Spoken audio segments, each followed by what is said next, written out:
offer you this lesson from Unity of the Keys Spiritual Center.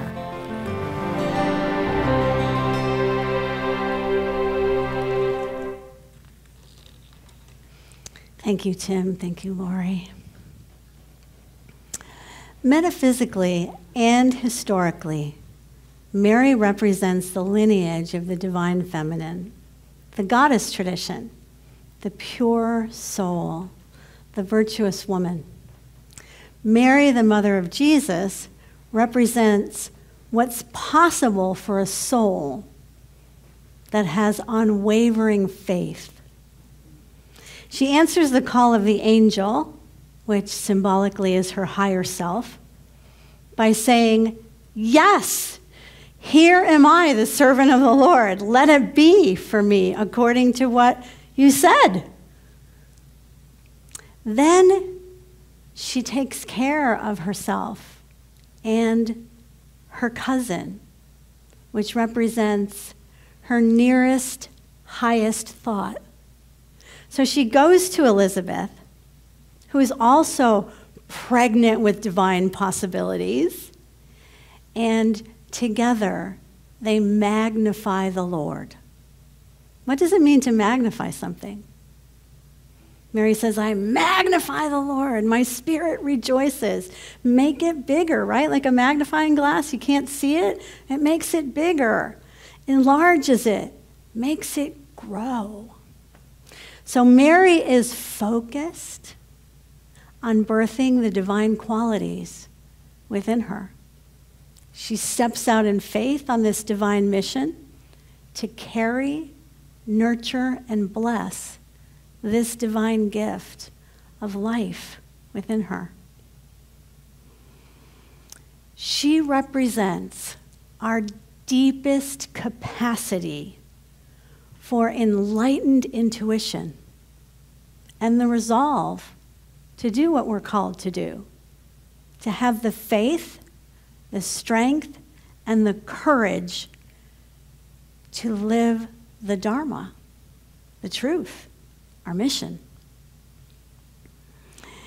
And she gets a lot of help from her community, her Sangha.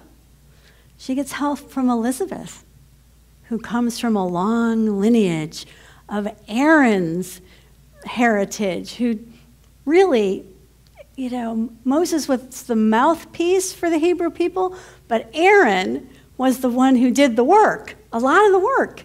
And even Moses said on the mountaintop, can't we just get Aaron to do this? So that Elizabeth comes from Aaron, and that her husband Zechariah is the high priest. Together, they nurture and bless both John the Baptist and Jesus Christ into fruition. Mary's own life must have been in danger if any part of this story is true, because they stoned women to death for being unwed and pregnant during those times in Jewish history. And she could have lost everything: her life as she knew it, her family, the man she was engaged to. But the story tells us that she had unwavering faith and courage. And she believed the angel. She believed her higher self that said, "Be not afraid.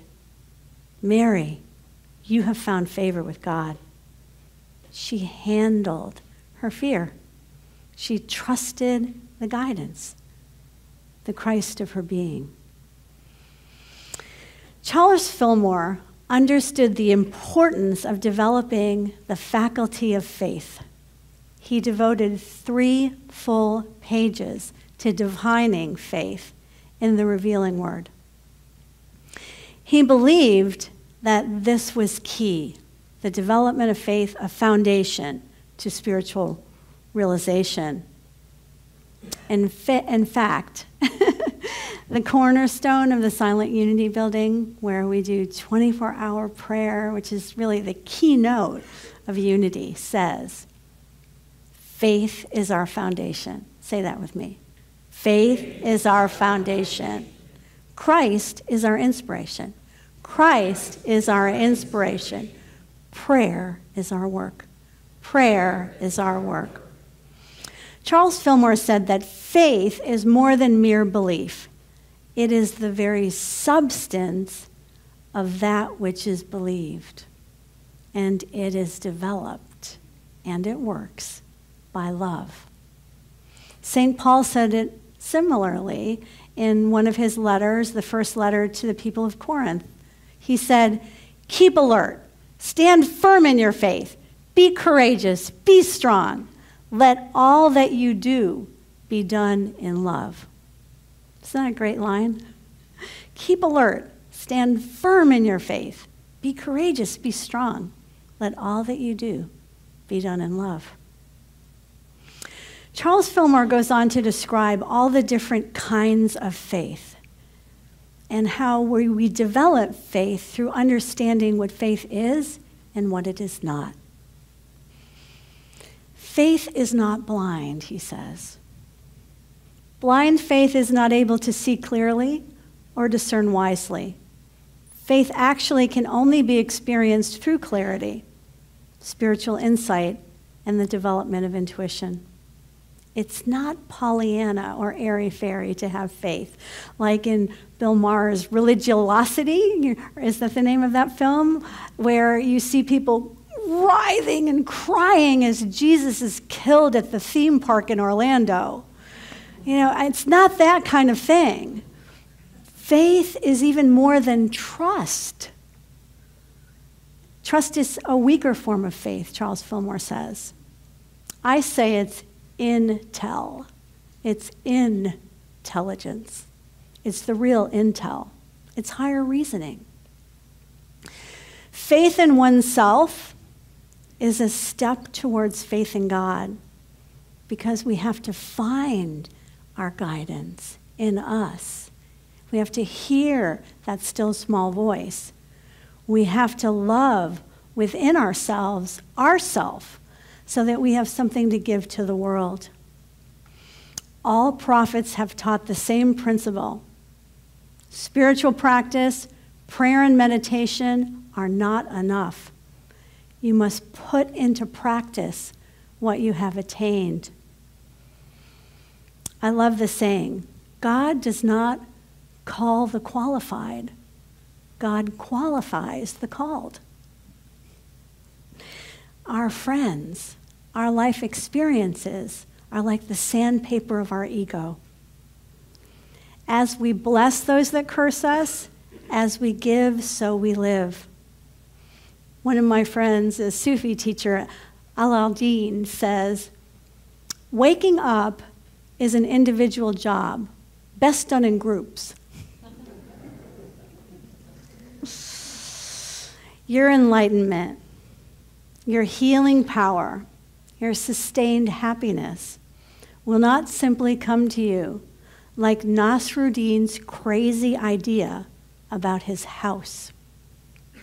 Sheikh Nasruddin got so drunk one night that he fell asleep in a drunken stupor in the middle of the road. A passerby asked him, Sheikh Nasruddin, are you okay? Do you need anything? Can I help you to go home? He said, oh no, I'm fine. You see, I've reasoned that since the earth is spinning on its axis, I can just wait here and eventually my house will come to me. It's a nice theory. It's a complicated idea, but it isn't going to happen. In other words, we have to take steps to get what we want. We can come up with all kinds of crazy, complicated theories to explain why we want to do what we think we should do. But the truth is, we have to get up and give in order to receive. Many of us have intellectual faith in some crazy, complicated theories. We pride ourselves in them. We have the utmost faith in science and neurology and philosophy and mathematics and advanced I can't even say that word, neurology. These new kinds of complicated interdisciplinary ideas that are coming forth. We have faith in money, doctors, and pharmaceutical companies. But we doubt our own deepest spiritual experiences.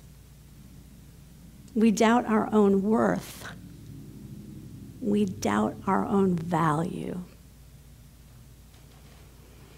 We need to develop our faith in ourselves, in God, and in each other, and in the sacred, Daku Wakan Skaska, that something, the Lakota say, that is always moving us. Like Mary, we have to be faith thinkers. Like Mary, we have to learn how to magnify the Lord, say yes to the adventure of our inner truth. We are responsible for the quality of our lives. Every thought, word, and action is creating it. What we attend to expands. Thoughts held in mind reproduce after their kind and form tracks in our brains and cells in our bodies. That's a fact. Recurring thoughts create structural changes that can lead to disease or health. Every thought has a biochemical response. All disease and all health is psychosomatic. We are one. This is what Charles Fillmore taught about how to develop faith thinking. So everybody take a deep breath. Exhale, because this is contrary to consensus thinking. This will sound really odd to you, but this is what our co-founder said. The faith thinker does not compare, analyze, or draw conclusions from known premises. Doesn't that sound nuts? This is still Charles Fillmore. The faith thinker does not take appearances into consideration. The faith thinker does not judge by appearances. The faith thinker is not biased by precedent. The faith thinker knows that thinking gives form without question to ideas that come straight from the font of wisdom. And the faith thinker has perception based on spiritual wisdom. Faith understands and functions from principle, from spiritual law, and it's based on truth, understanding the law of mind action. This is another gem of Charles Fillmore's. The last part of that was embellishment, but this is a gem of Charles Fillmore. And I'm going to explain it before I give you the direct quote. Jesus encouraged his followers to take him as a pattern for faith and to use the power of his words, his thoughts, and his actions to lead them to enlightenment. So this is what Charles Fillmore said about that.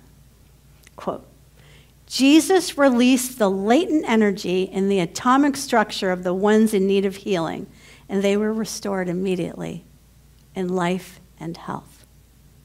I love this quote. I've seen miraculous healings my entire life.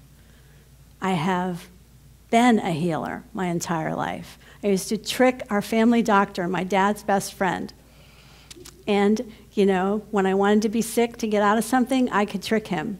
And when I wanted to be well, I could be well. And I knew how to do it. And he couldn't, up until I was in my 20s, figure out how I did it. One time I had pneumonia. It was there. It was on the x-rays. He told me, stop triathloning. At the time, I was a real jock. I'm like, he's like, your lungs are going to blow up. I'm like, why would they do that? You know, if my lungs are stressed, I'll slow down, you know. I'll clear this, I told him, in a few weeks. He's like, you're completely nuts. If you come back here in 2 weeks and this isn't cleared, you will take penicillin. So I was able to prove it at that time in my life, that I had whatever that was, that faith, that I could be well. And it would show up right there on the x-ray. My own healing is the greatest affirmation of what we teach here. That proving, that demonstration that we all have is why we're here. Jesus understood this completely. Our faith, he said, makes us well. He said that to every single person, never took any credit for healing. Always said, good for you. Go and don't do that again. Go and sin no more. Go and don't make the same mistakes. Your faith has made you well. The immense faith of Rabbi Jesus was fueled by the teachings of his Jewish tradition. He knew he had two responsibilities. The first, devakut. Cling to God, pray without ceasing, practice and embody the godlike qualities, be the action you want to see in the world. And second, tikkun olam. Heal the world. Serve God's people. Be God's love in action. Practice the laws. Demonstrate the truth. I like to say, as Stephen Mitchell said before me, that all of Jesus' teachings could be summed up in 2 lines from the Torah. The rest was just commentary. Can anyone guess what those 2 lines are? How about the first one? Very good. Well, no, that's 2. The first one, put God first. Okay, so Deuteronomy 6:4-6. Hear, O Israel, the Lord is our God, the Lord alone. You shall love the Lord your God with all your heart, with all your soul, and with all your might. And then, as Reverend Randy said, Leviticus 19:18, you shall love your neighbor as yourself. Mary and her cousin Elizabeth, Mary the Magdalene and her friend Martha, Samuel, Solomon, Ruth and Esther, Joshua, Joanna, Lazarus, Peter, James, John. All the saints, the siddhas, the Buddhas, the avatars, the bodhisattvas, and enlightened masters knew and still continue to teach the same eternal truth. It is in giving that we receive. We're here to lift each other up, and in doing so, we strengthen our own spiritual muscles. This is what Jesus called the fruit that will last. Everything else is impermanent. Only love survives. In the beginning, we are born in love. And in the end, we will return to love. And in the middle, we are here to practice faith, hope, and love. Thank you.